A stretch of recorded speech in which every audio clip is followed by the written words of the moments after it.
আমার মতো রোদে বেরিয়ে কাজের সূত্রে কার কার ট্যান পড়ে গেছে? আমার তো খুব পরিমাণে ট্যান পড়েছে, তার জন্য নিয়ে চলে এসেছি থানাকা প্যাক। এটা চলো তোমাদের সাথে শেয়ার করি এটা কিভাবে তোমরা ব্যবহার করবে। প্রথমে পরিমাণ মতো থানাকা প্যাক নেবে, তার মধ্যে জল বা গোলাপ জল মিশিয়ে নেবে, তারপর মিশিয়ে পেস্টটি ভালো করে তৈরি করে নেবে। তারপর মুখে, গলায়, হাতে, পায়ে তোমরা অ্যাপ্লাই করতে পারো। আমি এখানে মুখে অ্যাপ্লাই করছি, যেহেতু আমার মুখে প্রচুর পরিমাণে ট্যান পড়েছে, তো এই জন্য আমি মুখে ভালোভাবে লাগিয়ে নেব। ভালোভাবে লাগিয়ে নেওয়ার পরে আমি 5 মিনিট রাখবো। তোমরা চাইলে এটা 10 মিনিটও রাখতে পারো, 15 মিনিটও রাখতে পারো, কোনো অসুবিধা নেই। আর এটা সম্পূর্ণ ন্যাচারাল জিনিস, তো মুখের স্কিন খুবই ভালো করবে। আর তাছাড়া যাদের অয়েলি স্কিন আছে, তারপর মুখে কালো ব্রণ আছে, সেটা ঠিক করবে।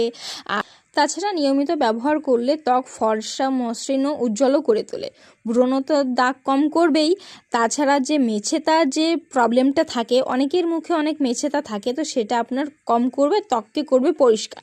আর আমাদের মুখে যে অয়েলটা থাকে সেটা কন্ট্রোল করে। আমি এখানে মুখটা ধুয়ে নিয়েছি, আর মুখটা ধোয়ার পর আমার মুখটা খুবই সফট হয়েছে। আর তাছাড়া আমার মুখে কিন্তু একটু অয়েলি ভাব নেই। এটা হচ্ছে আমার ফাইনাল লুক।